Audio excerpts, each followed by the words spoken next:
John Cena speaks for the first time since turning heel, screaming, "I'm the victim of an abusive relationship that's been going on for years.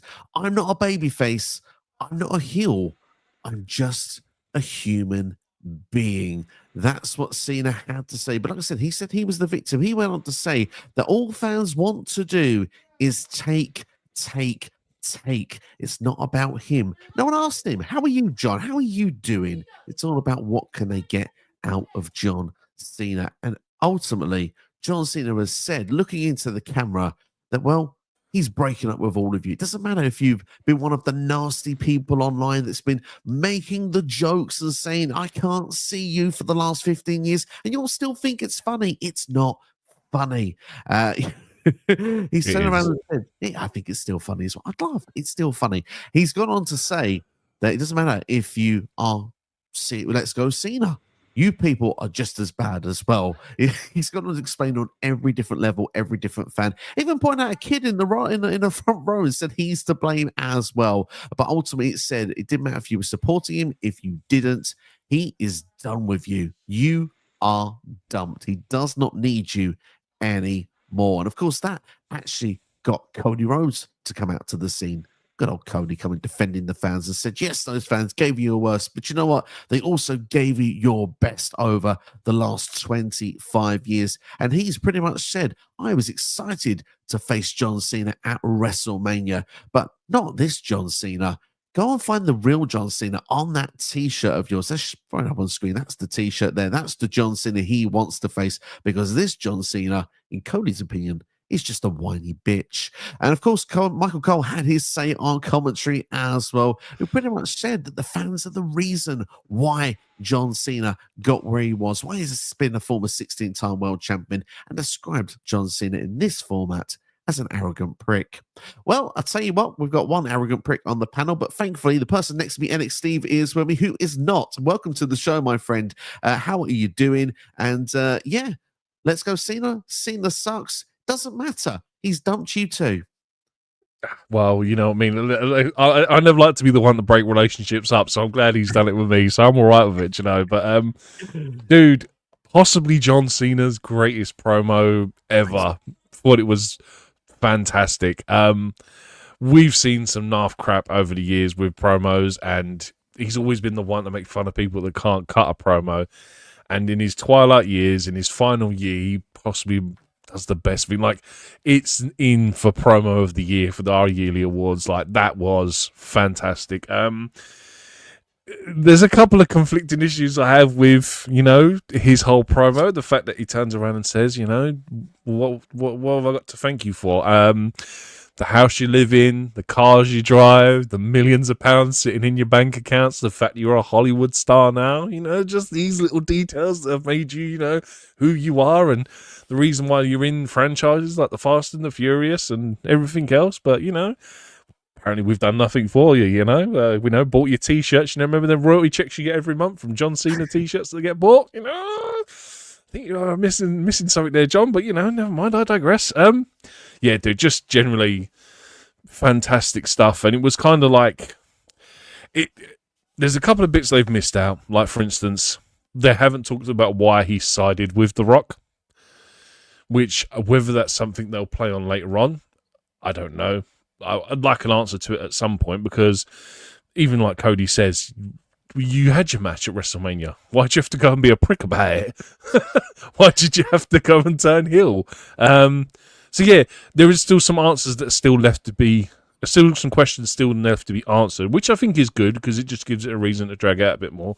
But then my other thing I'm going to put towards you is does John Cena win this title at WrestleMania as a heel, and then we get someone chasing him for that title, he naturally progresses back to being a babyface? Or does he lose at WrestleMania and progress back to being a babyface before he wins it at the end of the year? Because I think they're both two really interesting dynamics that you can have with John Cena now. And for me personally, I'd still like to see him lose, because I think if he's going to win it, he's got to win it as a babyface. So I'm really interested to see what your thoughts are on that. I love that question because honestly, you can see the argument for both sides of the coin. Obviously, Cena as a heel with the 17th world title is a way fans wouldn't have seen coming like 2 or 3 months ago. No one would have put anything on it. Plus, it's at the grandest stage possible. WrestleMania Vegas, biggest WrestleMania of all time. It cements everything, and everyone just goes, "Yep, okay, it makes the most sense from a marketing standpoint." Everything that's synonymous with WrestleMania moments. However, yeah, John Cena as a heel could have a lot of fun with that title, the 17th reign as well. Looks like something we haven't seen before. We've seen 16 world titles with John Cena as a babyface. This would be something new, something fresh. However, other flip of the coin, what happens if John Cena doesn't win at WrestleMania? Does he just naturally transition back to the babyface role, or does he get more desperate to start with? And it's only when he actually comes to his senses, look, I'm not the same John Cena without you people. I realize, look, come on, I was talking out my ass. At that point, he can start groveling backwards. That would be quite interesting to see, and then win the 17th world title. It's a year-long story. We have a lot of time to play with here, and this can go either way at this point. But that's what, for me, makes it so darn exciting, because at this moment, with a lot of matches at WrestleMania, I've got an idea where I think some of them are going to go. This one, I have got no idea, because literally it's a flip of a coin.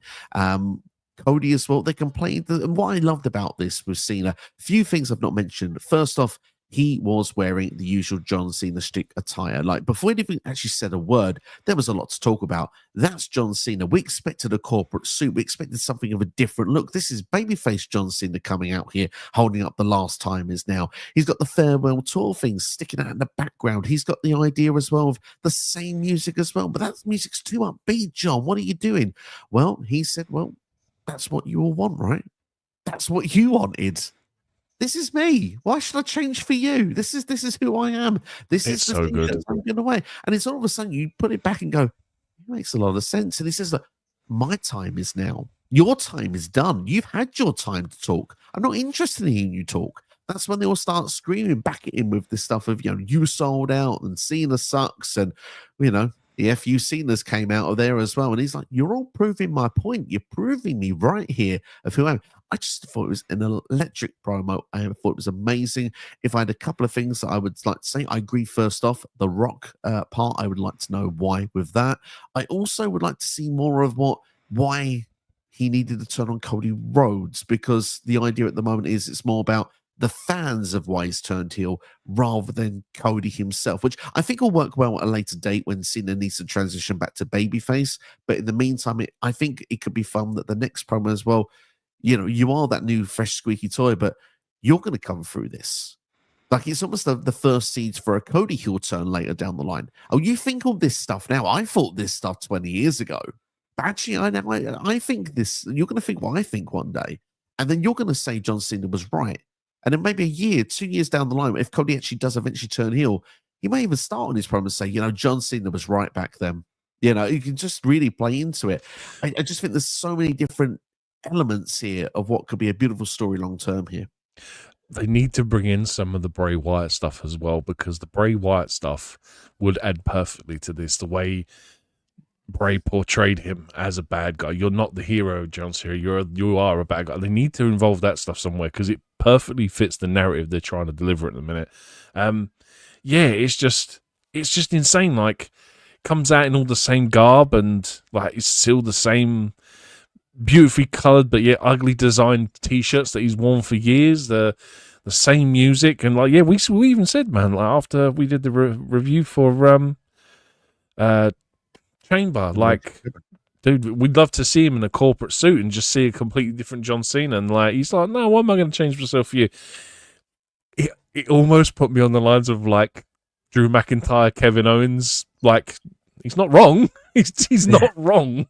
And like, I kind of have to stick up for the guy and be like, he's telling the truth. So yeah, it's fantastic, man. And yeah, honestly, that's it. Apart from the unanswered questions, it's just going to be interesting to see like what they do next Monday, because they're in Italy next Monday. No, Glasgow. Yeah, they're in Italy Friday for SmackDown.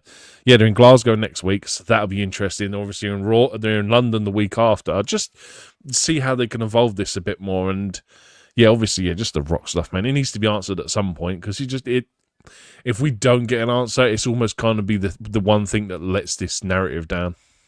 I agree because I mean you got the perfect tag team name, by the way. The Rock and Soul Connection. I did see that online. It's horrific, but I get it. I totally get it. I liked the Sun that's sold out with actually just the soul part rather than sold out. I thought it was very clever. NWO sold out, you say? It could be. You never know. You never know. Get the T-shirt, get the merch in there, John. You never know. It could work quite nicely. It looked nice at that Firefly Funhouse match you did back in the day. But speaking of which, we should just say quickly that it's a classic WrestleMania John Cena match. We'll be doing a special watch along on the channel tomorrow. It will feature John Cena in it, but we'll reveal at the end of the show what John Cena match at WrestleMania we will be doing the watch along for, and hopefully you'll want to join us. We're going to get into the chat in the meantime. We're 10 minutes into the video. I'm sure we'll talk more about John Cena as this video goes on, but we have other questions and we have other stuff of Raw to dive into as well. We'll be here for about an hour more, so let's dive in and see what you've all got to say. First, hello to Pierre. Pierre just said, hello, boys. We're doing well. Hope you're doing well as well. Thank you for checking out the video. We got Leo in the house. Leo, great to see you. Says, I don't know why it irks me, but Rhea getting a rematch, but Liv doesn't get it. Is there favoritism towards Rhea? Because if we're being fair, she should go to the back of the line too. Liv now needs to become women's version of CM Punk. She feels like she's being denied her big moment at Mania and being held back by the powers that be if she ever turns back to babyface again. Powerful statements from Leo to kick things off there. Your thoughts are, first off, I mean, Rhea technically has not got into the WrestleMania match as of yet, but of course, we're not stupid. She's going to be in the WrestleMania match. For those unaware who haven't seen Raw yet, contract signing tonight between Io Sky and Bianca Belair for the match at WrestleMania. Both put their signatures on the piece of paper, just as they did. The binding contract was signed. Rhea Ripley made her way to ringside. She got involved, and she pretty much powerbombed both Bianca. Well, she put Bianca on the table. She powerbombed Io on top of Bianca onto the table. Table didn't break, damn it. Unfortunately, it didn't happen in Brussels. Still is what it is. Rhea signed the contract and then took the contract with her and wouldn't give it back to Adam Pearce, saying, I'm in the match. All that was missing was na na na na na at the end, really. But yeah, it was still quite a fun segment nonetheless. Very reminiscent of Shawn Michaels back in WrestleMania 20 with a build with Chris Benoit and Triple H, for those that do remember. Your thoughts, though, going on to the point here of Leo says that pretty much Rhea getting a rematch, Liv not. Should Liv go into this powerful CM Punk version and say she's being held back? I think it would be quite an interesting character to work for if she ever leaves the Judgment Day. I'm with Leo on this, man. I've been saying it all year that my biggest fear was that Liv isn't even going to get into the WrestleMania card, and at the minute, I don't think she does with them tag team titles. I think she's drastically left out, and it's a shame because, like I've said many times before, she's been consistent. She's turned up every week. She's been the women's champion. She's been there every week, and to go through a whole calendar year where you're predominantly champion for most of it, and then not get onto the Mania card is just a crying shame. In terms of a CM Punk version, that would work, but I don't think at the minute with the whole faction, the Judgment Day thing, with her being tag champion, you'd almost have to go. That's almost going to be like you need Liv to win, I don't know, a Rumble or another Money in the Bank, and she can almost use those as the precipice and the starting point for that CM Punk style character. And yeah, I mean, I wouldn't be against it. It's just obviously it's narrative. It's got to be done well. The problem that most people have with is that it'll always be compared. If they did do that, it would be compared to CM Punk. So you just have to find a way of making it Liv Morgan's and not a CM Punk replica. Totally agree with that. I think the key word for that, Leo, is timing. I think that we both think it's a good idea. I think now is not the right time. The only thing I would say is that I do question Rhea being in the match. Although the triple threat match, I think for me, I think it's potentially so far the most exciting in-ring match announced for WrestleMania. I think at this moment, I think it could steal the weekend. Currently, Rhea, Bianca, and Io, sign me up. Fantastic. However, if Rhea was not originally going to be a part of the one-on-one championship match and they were doing Io versus Bianca, you could have argued that Rhea and Liv could have been finished at WrestleMania in a strong blood feud singles match, but of course they did close it on the Netflix special, but when they started off Raw at the start of the year. But it is what it is. I think Liv does make the WrestleMania card. I just don't think we have the direction as of yet confirmed. I, though, make a sneaky prediction that we will have a better idea of Liv Morgan's WrestleMania direction starting this Friday on SmackDown, because she's in the singles match on SmackDown against Jade Cargill. And I think that the fallout of that match will start the direction for Liv Morgan and WrestleMania 41. That also includes this extra member for the Judgment Day. I'll hold that there for now. I mean, the fact that Dominic tried to get Penta to join Judgment Day, I think is hysterical in itself. That is brilliant. You could say Dom has zero fear, but it just clearly shows that he has zero interest in watching the show. It's never going to happen. True.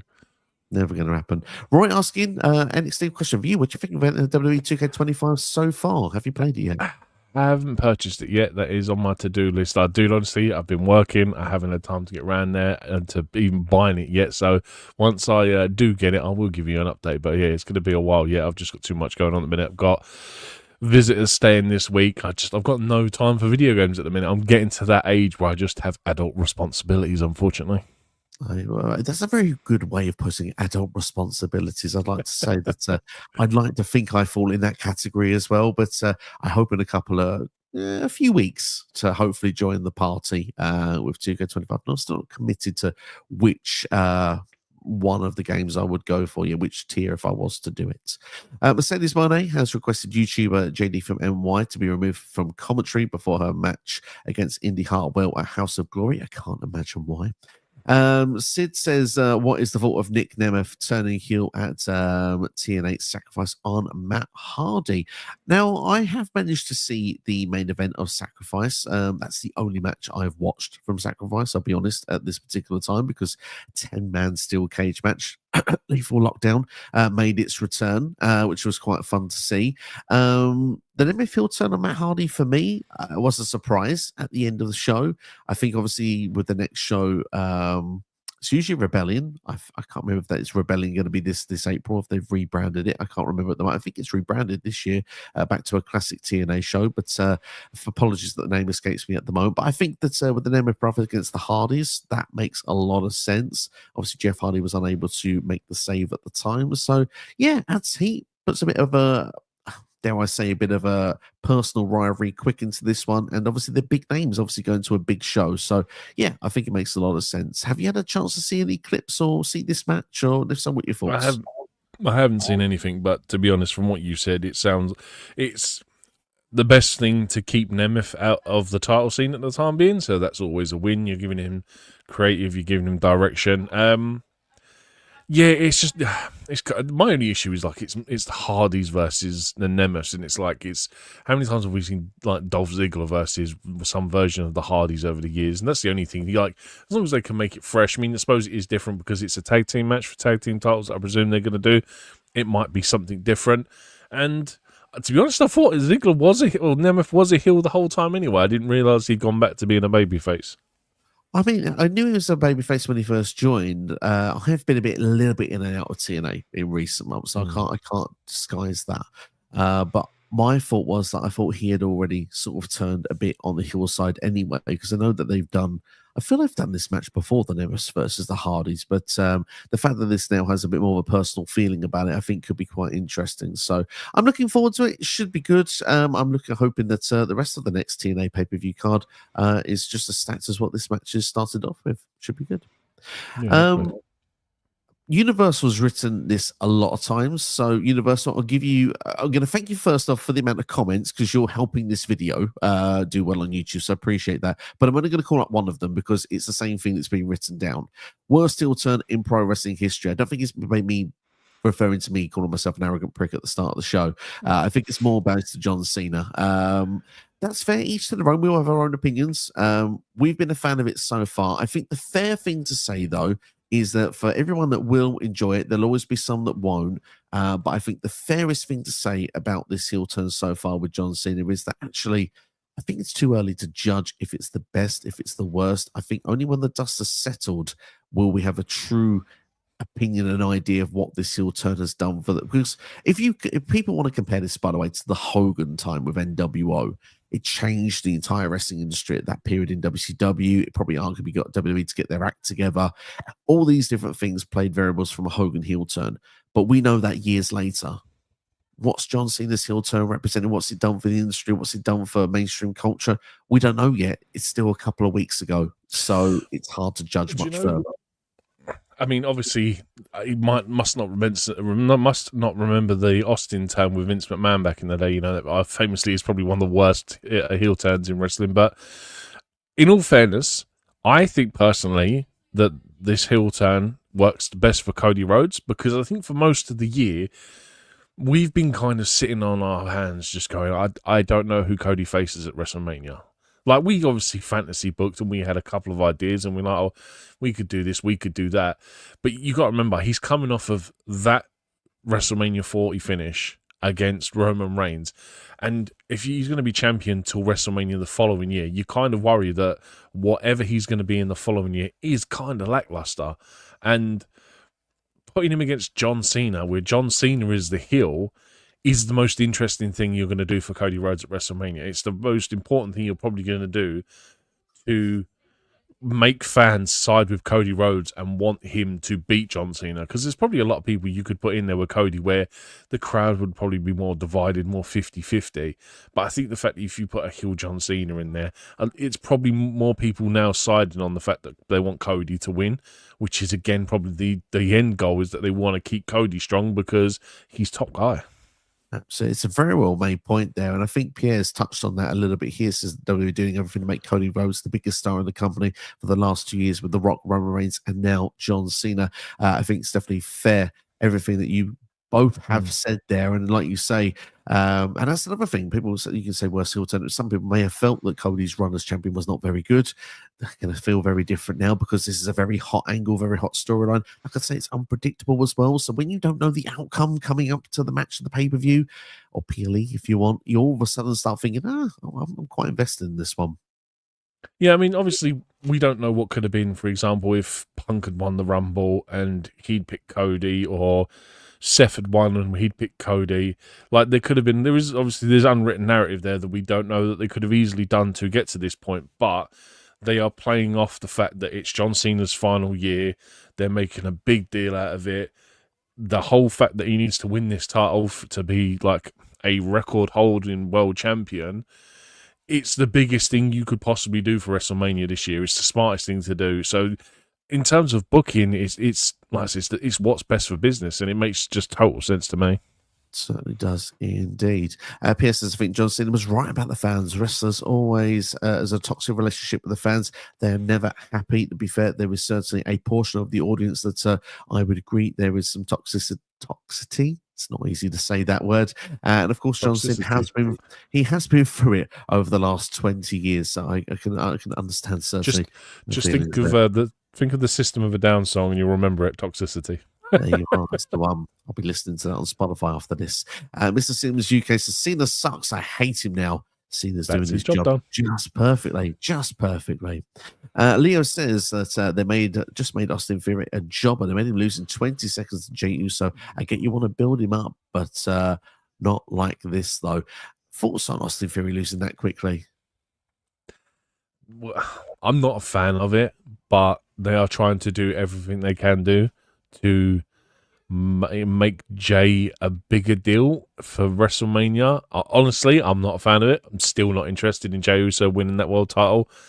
It's not my cup of tea. It's not the right narrative I need for me to back Jey, because in a minute I'm still like, Gunther is the guy, man. Like, if I'm going forward from WrestleMania and I'm looking at future booking, sure, the potential is there with Jey, for Sammy, whoever else.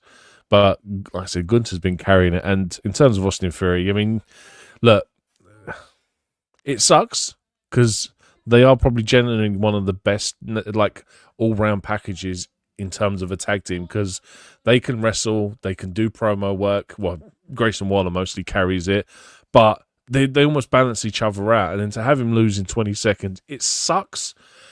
Someone's got to do it, unfortunately. So it's a case of he's the one that's there at the time. Like, who else are they going to get there to job? Like, there's no one else really that probably would have got the reaction. Like, there isn't one as probably disliked as what A-Town Down Under is that could be in that spot to push Jey higher up. Do you know what I mean?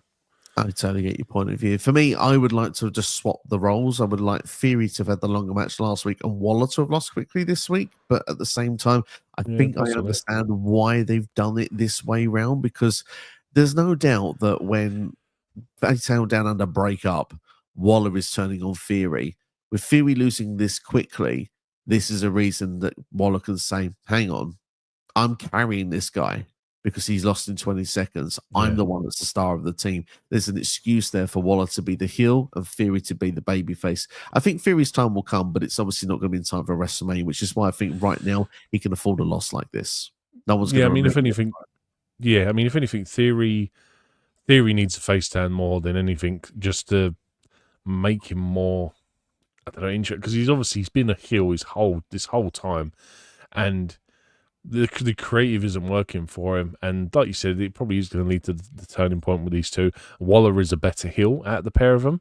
Agreed. So I would definitely stick with that. Now that you reminded me that he faced Grayson Waller last week, like, I've just realised how lazy the booking is, because we've just had Jey Uso versus Grayson, Jey Uso versus Theory, and now next week they're going to be in a tag match. And I'm like, I thought we were past this era of copy and paste matches. Like, it's not even like a story. His focus should be on Gunter. Like, I know they had some interaction tonight, but why is Jey Uso having to deal with this almost side quest? Do you know what I mean? Like, you want to go on the main quest, you want to get to the end of that story, but yet he's having to do all these little side quests, and this side quest is currently A-Town Down. I just don't get it, man. Like, I'm not interested in seeing Jey Uso feud with A-Town Down Under. Like I said, I'm finding littler and littler to be interested in Jey Uso at WrestleMania, because the one thing, all they're doing is having him fight.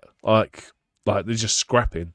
There's no real story narrative. Like, anytime Gunter comes out on screen, yes, he'll have a match, but his focus is almost like that. It's still about Jey Uso. Like, whoever Gunter is facing isn't getting mic time, isn't getting promo time to cut on Gunter.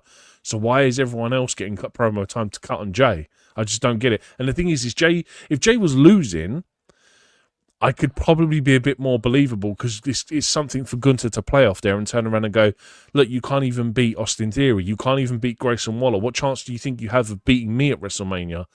But then he goes and beats Theory in 20 seconds. And I'm like, I'm still not convinced you're going to beat Gunter. In terms of kayfabe, I've got no reason to believe it. The thing is, I think they've booked this storyline a bit backwards, because I think in a way they started off in a good way. I understood why. We're speaking about feuding with tag teams. Gunter feuded with the Alpha Academy, didn't he? He had Tozawa, then he had Otis, but they were the sports entertainers, or the entertainers, rather than the pro wrestlers. That's why Gunter had the issue with those guys. It kind of made sense, but then it kind of had Jey Uso with the jobbers of the card. You know what I mean? Like, that doesn't look good if you're hanging around with the people that can't win the match for 6 months. You need to be hanging around with the top main eventers as well. That's what makes you look that credible next level. And I think that's something where it could be, say for example, for yourself, a disconnect of why you don't see Jey Uso as winning the match. My sort of argument with this, though, is that if Gunther really feels like this, why is he the one that's there now all of a sudden attacking Jey Uso every week? I would have much preferred to see the fact that Jey Uso needed to attack Gunter, because Gunter just doesn't see him as a threat. Jey Uso should be the one that's saying, I'm going to make you believe that I'm the guy that's going to go win this title. So almost the attack should be the other way around, in my personal opinion. And I almost feel to a certain degree that Gunter should kind of be the guy that's a bit like, do you know what? I'd like to face someone else at WrestleMania. You might have won the Rumble, but look, you should have gone to face Cody. I could have been facing Cena right now. That's better for my resume. He could have been teasing Adam Pearce, like, come on, really, this guy? Who's the real one? Who am I really facing? Do you know, they could have played stuff like much more. Gunter being the cocky, arrogant heel that we used to see, and Jey Uso actually having to prove himself, then have to run in every week, and be the one that's attacking Gunter rather than the other way around. Because literally, Gunther's just putting a sleep hold on as well. You mentioned this last week. I mean, this is going to make Jey Uso's life hell. Sleep hold after sleep hold. It's just, it's done within 20 seconds. But the only thing this week, which I thought was good for Jey Uso, was storytelling here. The win in 20 seconds does make him seem more credible, because all of a sudden he said, look, I've not been believing in myself. Well, here you go. Here's a good reason to believe in yourself. You beat Austin Theory, a former United States champion, a former Money in the Bank winner, in 20 seconds. You've then also actually countered Gunther today. You've had about 4 weeks being put in a sleep hold. Today, you were the one that holding the title. You were the one actually was looking the stronger at the end of this. It's almost like a turn of the tide. So I like that part of it, but I do think that this storyline hasn't been booked to the strongest of its ability. And I would actually make the argument as well for Tiffany Stratton, Charlotte Flair. That's not been booked to the strongest of ability either. Tiffany's always said that that's her dream match, Charlotte Flair. Well, it's just attack after attack after attack. Just make you think you don't meet your heroes. It's not the same feeling. You can play the idea as well of Charlotte, I've done this 14 times before, rookie. It's easy storytelling. You can play with those people, and they've not done this stuff yet. And I think that's damaging for the match itself, the storytelling, and arguably character development because Jey Uso's just the Yeet Man at the moment. I think there's more character development you can have with Jey Uso. Same with Tiffany Stratton. You can do that stuff with those. Speaking of which, though, you did mention we have a tag team match next week, so let's try and get the YouTube shorts sorted out. If you're listening in the world of Shortsville, get this clipped. So we have a tag team match next week. Grayson Waller and Austin Theory going against Jey Uso and a mystery partner. Who do we think that mystery partner is going to be? Is it going to be Jimmy coming over to Raw for one night? Of course it is. Makes more that or Cody Rhodes, and then Cody's too wrapped up with what Cena's got going on at the minute. So I reckon it'll be Jimmy. It's just one of them things they do. But then I don't because I know Jimmy's all tied up with the United States Championship, so maybe not. I don't know, but it's going to be someone like Jimmy or someone or even Sammy, or it's going to be one of them three, I reckon. Just please don't be Tozawa or Otis. That's what I don't want. But I think Jimmy Uso comes over for one night. I think it'd be a nice pop for the Glasgow crowd. Cody would be the next backup, would be the next best thing because obviously, again, former tag team champions. But like you say, Cody is wrapped up right now. But let's not get wrapped up in our conversation. Let's get back to some comments because we've got a load flying in for us. Pierre asking, so since John Cena will be there next week, is he going to come with a new theme and a new look? No. Well, if you class a new look as in a new John Cena farewell t-shirt, because that's John Cena, that's him. He doesn't want us to associate with him anymore. Nice navy blue. Yeah, nice navy blue will come out for next week with a bit of a nice white trim as well.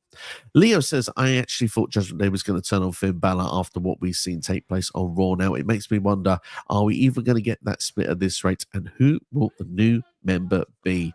Well, now you're teasing me to dive into it, Leo, aren't you? So, let's go into this. Main event of Monday Night Raw. Bron Breakker retained the IC title against Finn Balor in a decent match. I loved the way they execute the finish because Dominic did cost Finn the match. However, let's be fair, it was clearly an accident, but Finn Balor is going to take that a bit more personal by pulling Bron Breakker off the top rope when Bron Breakker was standing up there with Finn Balor. Bron Breakker hit the ropes, which led to Finn Balor slipping off the top rope and hurting his inner regions. Let's just leave it there. And then when Bron Breakker had actually powered off Carlito and Dominic Mysterio, hit the Frankensteiner from the top rope, spear 1, 2, 3. Does make you wonder what's going to happen next with the Judgment Day. How is it going to work? Well, this is my little prediction. And Leo, you'll like this because it wraps up with Liv Morgan. Liv Morgan this Friday on SmackDown has the match with Jade Cargill. And of course, she has been probably upsetting someone on the road to WrestleMania, stopping them getting a championship opportunity on 2 occasions. I'm going to say that to be Alexa Bliss. Now, Alexa Bliss, I think, will be aligned with the White Six, who have been off TV so far. They should be returning to SmackDown very, very shortly. Liv and Raquel can be on SmackDown because they're the women's tag team champions, so it's no problem them being there each and every week. And if we start a feud with the White Six and the Judgment Day, then this leads to an idea of the White Six having one more male member than the Judgment Day, because JD McDonough is currently on the shelf. Although, according to JD McDonough on Chris Van Vliet's interview, it's a fantastic listen, by the way, he hopes to be back in a few weeks, which could be in time for WrestleMania. But if you ask my opinion, I think the right spot for JD to return is the night after WrestleMania, the Raw after WrestleMania. What you should do is then you should have Finn Balor and Dominic Mysterio sort of pretty much arguing about this member thing, but actually in the end having to call and rely upon someone. Now, it's not going to be Penta. We know that already, but we've seen Ludwig Kaiser, Karrion Kross, multiple different people discussing with Dominic Mysterio backstage. I think Karrion Kross is the best shout. He has had history with the White Six. He's got a victory over the White Six as well. The other name that could work, who's on SmackDown, is The Miz, but The Miz wants nothing to do with the White Six, although it could be good for comedy. He's now wants doing stuff with Carmelo Hayes as well. So I'd put Karrion Kross in the mix. Have the White Six win at WrestleMania. convincingly in the intergender 12-person tag team match. Gets a lot of people on the card. Plus, WWE 2K are doing the intergender matches as well, so it's a good time to do it. And then from that moment onwards, you can have Karrion Kross go away from the Judgment Day. JD on Raw saying, guys, what are you doing? Why did you not have me in the match? I'm cleared. I'm fine. I could have been there. And it can just start the crack where Finn Balor and JD on one side, Dominic, Liv, and Raquel on the other side, Carlito not knowing what to do, but probably eating an apple. And all of a sudden, you split at the Judgment Day as you go in towards the WWE draft. Thoughts? Yeah. I mean, it's probably the most logical booking. I just don't know if there's enough, like, Karrion Kross for me still is a bit sort of like lost in Narnia kind of position. Like he's been popping up every week talking to AJ and trying to antagonize for some reason AJ Styles into having a match with Logan Paul at WrestleMania. Sure, but it's like, when's Karrion Kross going to do anything of any relevancy? And it's like, if you're going to put him in the Judgment Day, it almost feels like he's a replacement for Finn Balor, and then they're going to separate Finn and he's going to go on to do his own thing. Like, even the fact that commentary said it's been 3 years since he's held a singles title today, I was like, my God, that's just, it's almost criminal at this point. I mean, dude, when you put someone like Shinsuke in there, give Shinsuke Nakamura something to do. Like, Shinsuke's honestly doing nothing. Like, and he's doing this all dark and broody stuff. Put him in there. I don't know how far away Bronson Reed is from returning, but Bronson Reed in there. Bronson Reed would be actually, I think, ideal as like a power, like, do you know what I mean? The muscle in the group, do you know what I mean? Because I think he'd get convincing wins and would almost put that faction back on a winning path. Yeah. So I don't know, like, Cross could work. Again, it's all about narrative and creative, but I mean, I always thought Aleister Black would fit in there, but from what SmackDown is, I think Black's going to make by looks of it, his debut is set for the week after WrestleMania on SmackDown, so we'll see where that goes to. But I mean, Aleister Black is the next best option as a dark and brooding member. Whether the Judgment Day go to SmackDown, I think they are on SmackDown, aren't they? I'm not even too sure anymore. Yeah, I'd put Aleister Black in there as well as another shout. Judgment Day are on Raw, but Liv and Raquel can go to SmackDown as the women's tag team champions. Yeah. So that gives them the door through. And at the moment, they're on road to WrestleMania season. I mean, Seth and CM Punk at SmackDown this upcoming week. The draft effectively will mean nothing until April at this point. It never does anyway. Mr. Simmons says the crowd was lively, but one bit as lively is the O2 London going to Raw O2 in London. Nice. Fantastic. I hope you have a fantastic time. But the crowd tonight were hot. Let's be fair, in Belgium. That certainly gave me the France vibes from last year at Backlash.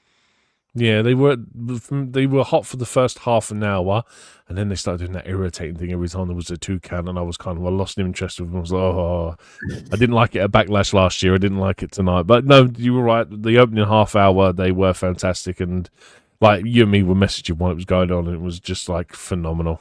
Yeah, it was amazing. Really, really enjoyed it indeed. Byron says Cody Rhodes must face adversity. I think he's doing so now. I think that this story is taking a twist and a turn. I don't think this is an easy one for Cody to win against John Cena. So I think you can expect some good storytelling as we go into WrestleMania. But of course, Byron goes on to say Cody Rhodes is better when he's chasing the championship. I mean, usually it's more interesting for a babyface to go for a title, whoever the name is. Insert name babyface going for a title usually is more exciting. Yeah, which is why it goes back to my original point earlier. Like, depending on what they do with Cena, whether he wins it or not. I mean, like, even if Cody's not the one to chase him for it and win it back, there's an opportunity there to build someone else up to be the next top star in WWE that is the one that dethrones John Cena. But, I mean, the option's there. But I think, like I said, this is just best for terms for keeping, like, living on, like, trying to not make sure that the hype dies down from Cody after having a fantastic WrestleMania this year to having an almost lackluster match this year against, do you know what I mean, just anyone. They need to still make it special. The problem is until Cody loses that title, say for instance he went on a 3-year run as champion, they've kind of got to do the same thing every year to make sure that his WrestleMania matches are just as hot as the previous year. So they are almost booking themselves into a tight spot here. But I imagine at some point between now and next year, he will lose that title, whether it be WrestleMania, or some point further on in the year. Certainly. For me, I like a bit of variety in the title reigns. Like, I like sometimes the chase, and I like the idea that I think a year it can be too long for a title reign. Personally, my preference is I don't necessarily need hot potato, but I like the idea that it can swap backwards and forwards a little bit. The So, the SmackDown tag team titles are perfect for me at the minute. The fact that we are getting some short couple of month runs out of them, we change them up. And that's what the tag team titles are there to be done, man. They're there to be chopped and changed every couple of months. That's how it should be. I don't want year-long title runs with tag team titles again. completely agree with that 100%. Braun Breaker versus Penta for the IC title at WrestleMania 41. Let's go. We just need Adam Pearce to make it official. Hopefully, we'll do in the next week. I've got a feeling that's going to be a multi-man match because I think you've got too many people in that situation to only be a one-on-one. That screams ladder match to me, and you're going to have Ludwig Kaiser, you're going to have Penta, you're going to have Braun Breaker, you're going to have probably a Finn Balor in there as well, and then just put another two names in that situation. Sheamus and Pete Dunne. I wouldn't say no. Yeah, Sheamus definitely, because obviously he's still chasing that. What is it? The Grand IC Slam Championship. Yeah, he's sitting for that Grand Slam. So yeah, I wouldn't be against it. And Pete Dunne, Jesus. I mean, to be fair, them keeping him off TV is kind of a good thing because we're forgetting all that butch crap. Because I said before, like he's been tarnished with that now, and he really needs to get past that. Certainly is indeed. Yeah, completely agree. What happened to Triple H? What happened to Rhea showing real growth in her character 2 weeks ago? Fantastic promo she did after they lost the women's title. It looks like that she has a plan to get herself back into the women's championship picture, and I think she's going to get her way. Yeah, I would agree. I am kind of getting to that point now with Rhea where it's the same thing. Like we've had heel Rhea and we've had face Rhea, and they're kind of the same person. It's just like whether you cheer or boo for them. So I don't know, maybe a change in character in terms of something. I don't know what. Just freshen Rhea up a bit because she's, for me personally, like I love Rhea. I think she's starting to get a bit stale in terms of character because it just seems to be the same thing. And like when you watch that promo back, like you said, the passion and the empathy that you feel for her in that promo, and then we've just kind of gone back to doing the same thing that she normally does every week, where it's come out, cut a promo, and then just headbutt people. Yeah, pretty much. Yeah, I would agree. I think that the characters get a bit stale. I also feel like there's not enough people that feels on Rhea's level. I would say that arguably, winning the match helps. Bianca has always felt that way, so I feel like they've done a good thing for WrestleMania itself. But I do feel like when Rhea's in most matches, usually it just feels again that inevitability that Rhea's always going to win, and it doesn't really, like you say, do much for the character. So yeah. Little tweaks. I see what you need to do. You actually need to drop her down a level and put her in the IC title picture on Raw, and almost like she's the only woman on that roster that's won everything. And then they've brought in these IC and United States Championships. Now, if she wins them two, she's the only female wrestler to do that. So drop her down a level, put her in that IC title, elevate some of the mid-carders up with IC title matches, and you know what I mean? Do it that way, man. It's not a bad shout. It's not a bad shout, especially as currently I have Bianca winning the title at WrestleMania. Sid says, my son cried when Cena turned heel. He was a Cena fan. He's now an Orton fan. Well, it's a very good replacement, Randy Orton. Very good one indeed. Ray asking, will WWE be in Sweden? If they will you be going? Not at present. Nothing advertised for Sweden. If they ever do, or Denmark, I would go. If they ever went to Sweden, or I'm literally a bridge away from going to Copenhagen, which is the capital of Denmark. So if they want to do one in the Royal Arena, which they used to do on a regular basis, I would be there. But yeah, until they do, it's unfortunately a no for now. But I have to wait and see what goes on down the line. Roy says, I'm so happy Raw was on at an early time instead of 1 a.m. Absolutely, you and me, buddy. I tell you what, it's nice to not have to play catch up the next day. Amazing stuff indeed. PS says, since Dakota Kai beat Ivy now in about 2 weeks in London, we do Dakota Kai versus Bailey, the winner versus Lyra Valkyria at WrestleMania 41. It's a potential. The thing is, we've seen Dakota Kai against Lyra Valkyria a number of times now. I don't feel I need to see it again. I wish they'd kind of save the rematch for WrestleMania if they were to do that.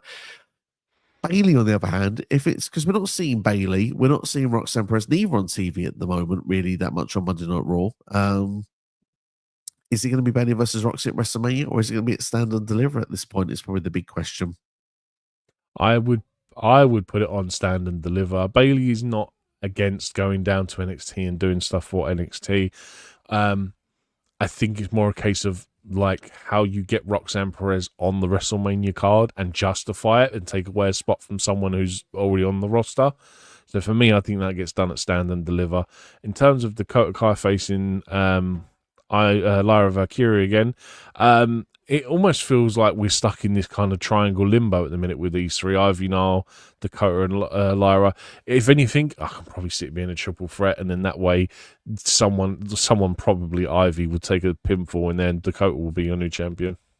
Well, currently, Lyra is going to be taking on Raquel Rodriguez next week for the IC strap. I'd like to think Lyra will retain the title at that point, and then we can see what happens from WrestleMania for there. But I'll be honest with you, and you're not going to like this comment. TNA Rebellion is in April. I don't see either the Women's IC or United States Championship currently being defended at WrestleMania. I don't know, that's going to annoy a lot of people. I know.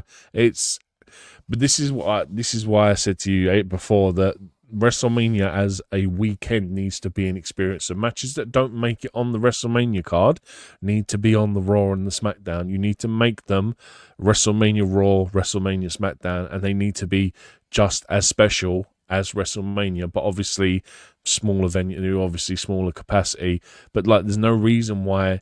Look, if the tag team titles aren't being defended on there, put them on SmackDown. Make them show spectacles. Don't just have one championship match. Do 2 or 3. Like, that way you can get away with WrestleMania Night 1 and 2 not being 4 hours long. You can still do them at 3 hours. Make Raw and SmackDown just as special. Like, make the whole thing, because you imagine you've got to do SmackDown, you've got to do Stand and Deliver, you then got to do Night 1 Mania, Night 2 Mania, and then Raw. Make it a spectacle of a weekend. Sounds good to me. I'm all down for that. So who should be the next Women's IC US title challenge? Obviously, Raquel is, but say Lyra gets through that. Who would be your ultimate number one pick if it could only be one? US title looks like it's going to be Zelina Vega, and you can pick someone else in that spot, though, if you would prefer. I still think Dakota's going to win that IC title. I think that they had such a great match in their progression through the tournament, and they've done such a good job at building Dakota Kai up. It would be a shame for them to not win that championship. And no one's winning the US Championship. Stand on Chelsea Green forever, period. Yeah, I think Zelina was the one taking on Chelsea Green, which I'm not sure if that's going to be on the menu card. It sounds sad to see. Women's IC, I want to see Becky Lynch versus Lyra, but is it going to happen? Yeah, it's a good shout. I don't know. Love this shout from Pierre. Next week, Raw is in Glasgow, Scotland. How about Joe Hendry as Jey Uso's mystery partner? Actually, that's a really good shout. Honestly, I could see that happening. I would love to see that. That would be amazing. I was just thinking, oh yeah, you're gonna get Drew to do it. Oh no, wait, that's not a Drew thing. Yeah, so, yeah, that's actually a fantastic shout. Well, Pierre, you've said his name and he appears. Let's hope Joe Hendry. The only reason why I say that won't happen is because Joe Hendry will get a bigger pop than Jey Uso, and they don't want that. Oh, controversial, but could probably be true. It's in Glasgow after all. So, Millennial, Noob in House, Noob, hope you're doing well, says Austin Theory is a straight up cannon fodder. Pretty much. That's a nice compliment there. P.S. There's some interest to see the crowd will react next week to the IC title match between Lyra and Raquel in Scotland next week. Hopefully, Lyra will get a good reaction. Obviously, she's Irish, though, but still should hopefully get a good reaction. Sid asking, when was the last time you went to a WWE live event? He went to a live Raw. Big Show was wrestling. This was probably a little while ago. Cool. NXSteve, you're probably more recent than me. Clash at Cardiff. Clash at the Castle in Cardiff was the last one I went to. Survivor Series 2001 in Brooklyn. That was the last one I went to. There you go. 2001? 2021, sorry. I was going to say, you got married at 16? Insane. Then there was this thing. It was an invasion angle between WWE and WCW. It was like an alliance going on at the time. Yeah, you had to be there. But yeah, anyway, we're on at the moment. Pierre Watts is desperate to see Penta versus Breaker for the IC title. Penta versus Kaiser tonight, by the way, was fantastic. Really enjoyed that match. Yeah, the spears were a bit naff from Braun, if I'm honest. Like, the finish was a bit like I'm used to, like a 70-mile-per-hour spear. But otherwise, yeah, it was a great match. And honestly, we were talking before, it's a match I'm really looking forward to now, because just seeing Penta hold that IC title just looks right. And the fact that Ray's being teased for SmackDown and not Raw, so whether they move Penta in the draft afterwards, I don't know. There's a reason to do it, but look, man, I'm all for it, man. He looked good. They look really good. Really excited to see where it is going to go. Penta versus Breaker should be awesome. PS says, do we agree that the Belgian crowd was fire? We do indeed. Just like the Barcelona in Spain. Barcelona was fire crowd as well. Got to say, did love seeing Axiom on SmackDown this past week. Was you a fan of seeing him against Gunther? Absolutely, man. It's just a shame Nathan Frazier wasn't there as well. Like, I mean, I know it was on social media and stuff, but it's like you can't really have one without the other. But hey, Fraxium is fine. Absolutely. Eric is happy that Liver's not in the main event scene right now, which is that's a fun comment to see because I know Eric is a big Liv Morgan fan. I think sometimes it's good to see rotation in the card as well. It's just unfortunate for Liv, though, the time of year that it is, but still, it's nice to see. So it says responsibility. The heat on Jade Cargill was claimed by another woman in WWE when there were problems in ring. She'd blame the other person was disrespectful. Yeah, I have seen there's been some heat on Jade Cargill doing the rounds on the socials. To be honest, and I'm just going to be fair here, don't know because I'm not there. So it is very much speculation. So it's really hard to give a full on thing of like, if it's right, is it wrong? If enough people say it, I suppose maybe you would take more notice of it. It has been said potentially from 2 different locker rooms, but like I said, I know nothing about it because I'm not there. So I can't make any comment of such things. I don't personally know about the AEW one, if I'm honest. That has just been so long that I don't remember it. But that, man, it is what it is. Look, we all have people we work with that we sometimes don't get along with or we just don't like in general. So it may just be that. But hey, at the end of the day, they're going to be professionals. They are going to still go out there and do their jobs. So that's the most important thing. Absolutely, indeed. That's what we want to see. For me, obviously, seeing a lot of the people, I say I don't care about backstage. I do care about backstage. It's fun hearing the gossip. However, when it comes to certain superstars, I'm probably more interested in what I see on screen than anything else. That's probably what's most interesting to me, especially with the current WWE direction right now. Roy says, I want to see Tyler Bate return. He's my favorite wrestler. He's a big, strong boy, Tyler Bate. Hopefully returning soon. He would be another shout for Raw after Mania at this moment. Yeah, Raw, SmackDown after Mania, definitely. Or the UK shows coming up. Hopefully that could be something as well. In the UK, obviously, for a couple of shows coming up soon. Will we see Trish Stratus wrestle at WrestleMania 41? Starting to look less likely. She's not been seen since the Elimination Chamber. I do feel that Nia Jax would have been the opponent, but yeah, it's looking less likely. Yeah, I think it's going to be a case of every time they do a show in Canada now, it's when they'll bust out Trish Stratus. It's kind of like, even though Austin's supposed to be doing something for Mania this year, it's kind of the same when they go to Texas. That's when Austin makes an appearance. So it's kind of along that now. She's in that sort of, she's more of a geographical Hall of Famer now than anything else. Absolutely, yeah. Seems to be that indeed. Tugboat, aka Typhoon, has revealed that he's currently signed to a Legends deal, which is quite cool to see. And that's why the rumours linked of the natural disasters going in the Hall of Fame class of 2025. Are we happy about that? Biased? Yeah, they won the tag team titles on the first show I ever watched. So a little bit biased from that point of view. I used to like the natural disasters as a child. I think it's quite a cool one. Yeah, man, definitely. I mean, some of the first big men I remember in wrestling as well. I mean, I even shared the picture of, what was it? The picture I shared of you of Earthquake, I think, when he first started in WWE at the age of 27, and he looks like a 45-year-old man compared to Dominic, who was the same age or something. It's very drastic difference in 30 years what a 27-year-old person looks like in professional wrestling. Certainly does indeed. Sid says Zelina Vega should be nowhere near a title, especially at WrestleMania 41. She's been booked for it at the moment, but we'll have to see what will happen. Like I say, I strongly don't know if that will make the Mania card at this moment. Perhaps SmackDown before Mania seems most likely to me. And Byron misses Ilya Dragunov, certainly do as well. He's another one, hopefully, that returns not long after WrestleMania. We've gone through all the comments. Is there anything you'd like to talk about from Monday Night Raw that we haven't mentioned? Obviously, we know Seth Rollins will be going to SmackDown this week in Bologna. Poor Brussels. That's Seth said, I've come to Raw to tell you I'm going to Italy to confront CM Punk and Roman Reigns. It's like, let me just kick you while you're down.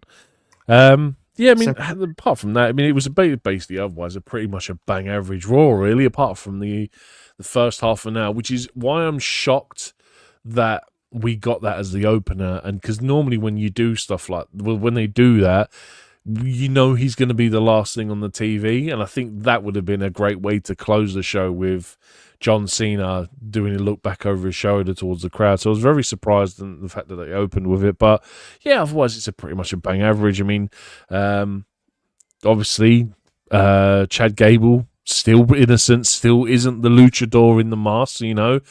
Clearly, he was there in a suit. The guy showed up again in the same trainers as well. Like, do you know what I mean? That's Chad Gable doesn't wear those trainers, man. He was wearing a nice 3-piece suit, some nice shoes. Do you know what I mean? So yeah, this blasphemy against Chad Gable, I just will not have it. Lou Chad Door. Yeah, I think that's Whatever.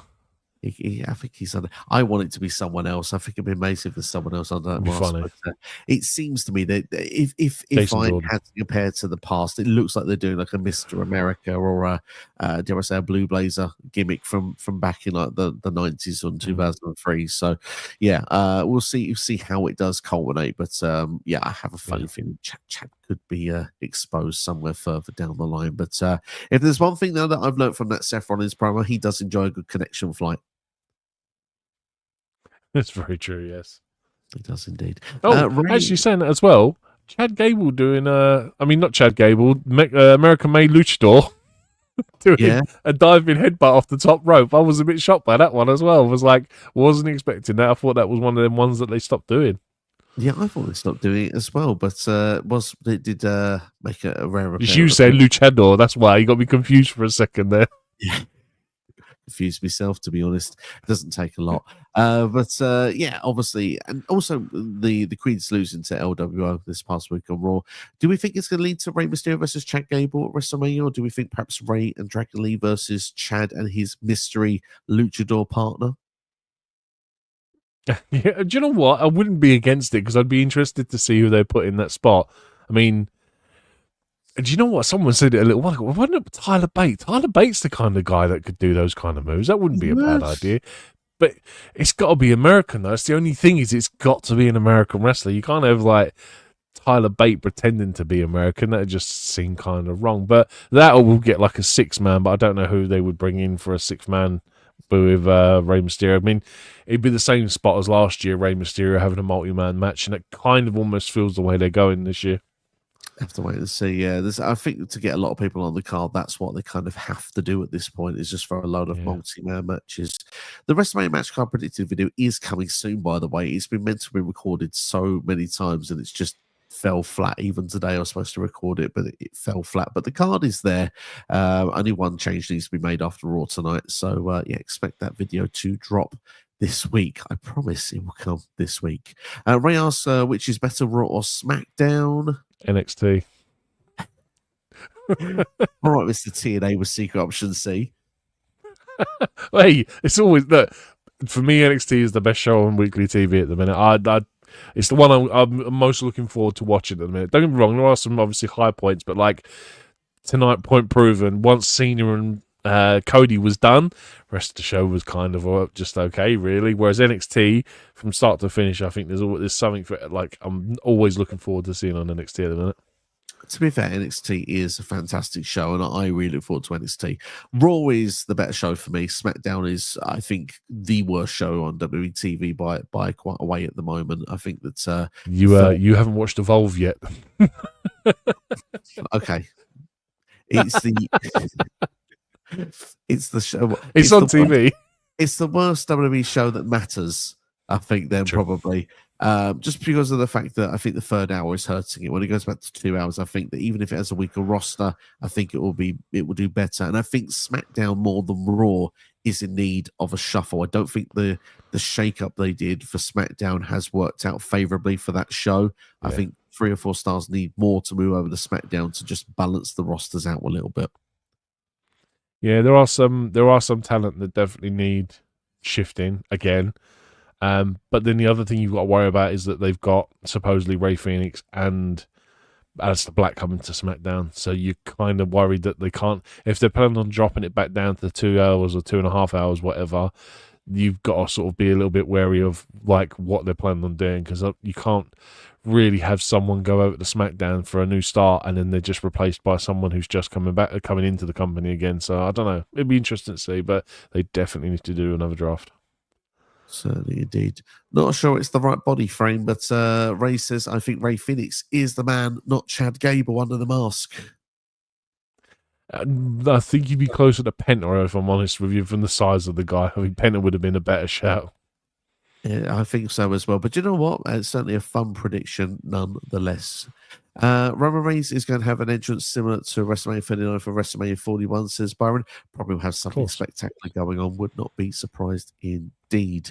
Right, I think it's that time of the video that we promised at the start that we would make a reveal of a live watch along we're going to do tomorrow on the channel. We'd like you to join us as well. Hope to get a punchier title for this series, but technically this video is going to drop into two series because the return of the WrestleMania watch along matches is coming back. The 40 years of WrestleMania was last year. This year it would just simply be WrestleMania matches watch along. But we're also going to do a series with John Cena winning all of his world titles. So to do that, we have 16 matches to go through. So we need to start with number one. And it happened at a WrestleMania. It was WrestleMania 21, John Cena versus JBL. That is the match that we're going to do a watch along for tomorrow on this channel. So turn on notifications, turn on your reminders. NXSteve and I will be here for that match for the watch along tomorrow. So you do not want to miss that one. You can load up wherever you are located in the world, whether it's Netflix, whether it's Peacock.